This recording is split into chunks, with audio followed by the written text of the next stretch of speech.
Hello everybody, I have my 2006 SAAB 9.3 Aero, which has the AC that's not working.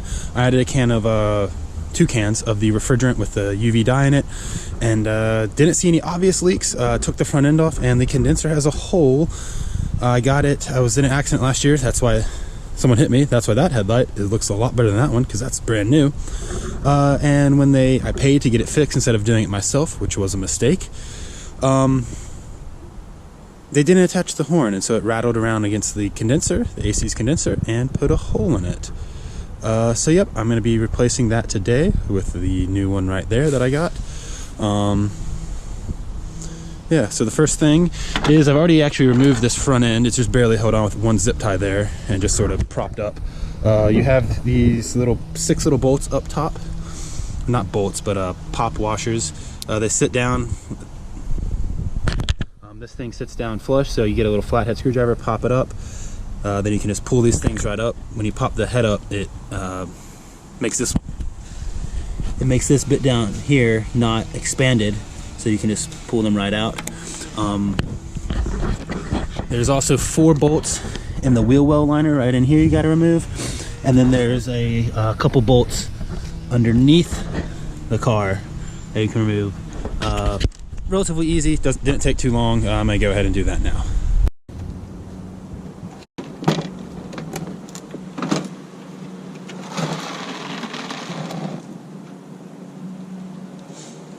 All right, so the front end is off. Here you can see where the bolts in the wheel well line are connected. There, one there, and then one down here. There's a few bolts underneath, 1, 2, 3, and 3 on this side. That's how the front end comes off. Right here you can see the damage where the horn, which I have zip tied up right here, right now just to get out of the way as I drove it around for the last week. Here it just rattled a hole in. It's yeah.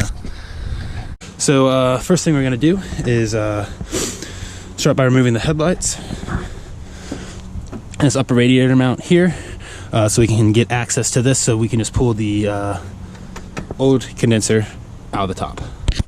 Starting by taking off the headlights, there's 2 obvious bolts up top, and then there's a third one which is hidden down here, right there, ties into that. You have the standard little pop connector here. Put in a screwdriver, a flathead.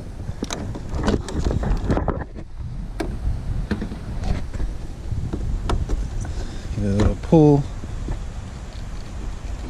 Pull that sucker off. Comes right off. Easy as pie. Do that to the other side, and that's the headlights. So the next step, now that we got both of the headlights out, is to remove this Torx bit here, which I believe is a T25, and these 10mm bolts here. All right, so there's 8 bolts up top, 1, 2, 3, 4 on the other side, and then there's these 2 Torx bits here, which were a T40. Actually didn't need to remove this one, and the one on this corresponding one on the other side, but I went ahead and did that anyway. There are these 2 8mm bolts here, which are the intake for the air thing that goes over the battery. You don't actually have to remove those. You can if you want. I don't think I'm going to. The next step will be just to pull this off, and I'm just going to lay it up top over the engine so I don't have to disconnect the hood release and mess with that. Before we can do that, we do need to disconnect it from the part of the air intake. There's 2 bolts, they're T25s. These are actually T30s, I realize, not T25s, as I said earlier. Yep, so I've already got them loose. I'm about to take them off all the way. Thing just sort of pretty easily, you slid it out, I slid it over a little bit, kind of worked this little notch back into there, so that end side over there got free, pivoted it out, and then just set it up there. Wasn't too bad, pretty easy, pretty intuitive. Now looking at this, to make sure I just got plenty of room, I'm going to disconnect these 2 things down here. I put my T45s back in, like I mentioned, put them back where they belong. Put these 2 little Torx bits on the intake manifold as well, or intake. These are 10mm, going to take them off, disconnect the horn, that little push clip there, snap that zip tie. Also disconnect this where the air actually comes in to go into the air box. This is a 10 millimeter as well, and then at that point we should have plenty of access to the condenser to actually start the replacement job. All right, so the first thing I'm going to do is I'm going to undo my bolts that attach to the condenser for the AC system before I undo the mounting bolts up here. There's one up here, which is the connection to the rest of the AC system, and there's one down there, which is a connection where it connects to the dryer. Those are both 13 millimeters. Once I get those undone, I should be able to access this bolt, and there's a couple Torx bits down there to disconnect the dryer. Let's get to it. I've got the condenser out. Yay! There it is. There's the new one. Everything looks like it's going to match up nicely. Okay, just trying to get the dryer out, and it's not. I knew it was going to be tight. I figured it would finagle around. You could slide it up. I don't see a way I can do that. It gets kind of bound up there. It's a real pain, and it's really hard to film and try and show you the areas that I'm doing when I'm doing this with. When I have to hold the camera with one hand and then finagle with the other. So what I think I'm going to do is undo. This is the intercooler here. Undo these two bolts, one up here, one on the other side, that hold it up, and see if I can tilt this out a little bit to get some room so I can clear, because the part where the Torx bits go, that little metal bracket on the side, keeps running into this part of the intercooler. So I can get a little space there. I think I could slide it out. All right, got those bolts out. You can kind of see it in there. I got this thing popped loose halfway. The Torx down there were a bit of a pain just because there wasn't a lot of room. Once you got them loose to just really ratchet, you had to do like a, I don't know, eighth of a turn of swing. Was able to eventually get them loosened enough so I could just put the turn the Torx bit by hand down there, and that sped it up. So this is disconnected. I'm going to pull that off for the rest of the way. This one is loose there. So the next step, once I pull that loose, is to undo these two Torx bits, which I believe look like T25s, and then delicately poke with these plastic clips down here to get them loose, and pull the condenser out.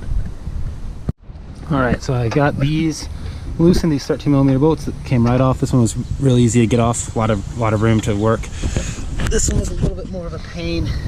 Ended up having to put an extension on the socket to create some room back here. Ultimately, it wasn't too hard. Went ahead a little bit, loosened this bolt up here. It's another 13 millimeter. This one, once you get this bolt loosened, you got a bit of enough play to finagle around, get your socket in there. And these two Torx bits, I got them loosened as well. They're T25s, like I was thinking. Yeah, gonna keep moving. I've got the condenser out. Yay! There it is. There's the new one. Everything looks like it's gonna match up nicely. Okay, just trying to get the dryer out, and it's not. I knew it was going to be tight. I figured it would finagle around. You could slide it up. I don't see a way I can do that. It gets kind of bound up there.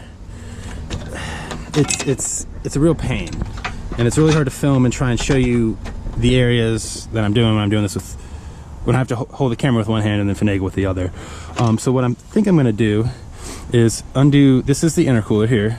Undo these two bolts, one up here, one on the other side, that hold it up, and see if I can tilt this out a little bit to get some room so I can clear, because the part where the Torx bits go, that little metal bracket on the side, keeps running into this part of the intercooler. So I can get a little space there. I think I could slide it out.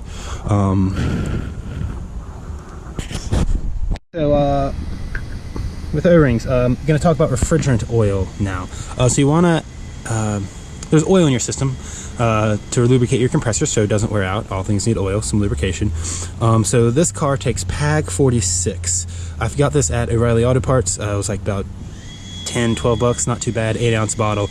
Now, from looking at the forums, for this type of replacement, it says that there's estimates. The proper way to do it is completely vacuum out the system, but then suck it all out like a flush.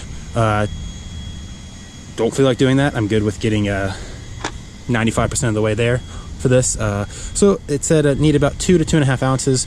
So I'm going to use my trusty shot glass, which is 1.5 ounces, and I'm going to add about 1.5 shots of refrigerant oil into the condenser before I mount it up. Additionally, when I'm making these O-rings, I'm going to put a little lubricant on them to help make sure they seal, and that the O-ring itself, the rubber, doesn't rip as they're going in and whatnot. So yeah, I'm going to get the dryer in and add the refrigerant oil to the condenser, and then I get that mounted up. Got my 3 connections made. They're a little bit of a pain to get on. Added the oil to the condenser. This top one here, because I added it, I figured it would flow down. It doesn't really matter which side you add it to. I added maybe 1.25 shot glasses. These connections here from the line coming from the condenser and the line to the dryer, you can't really see it too well in there.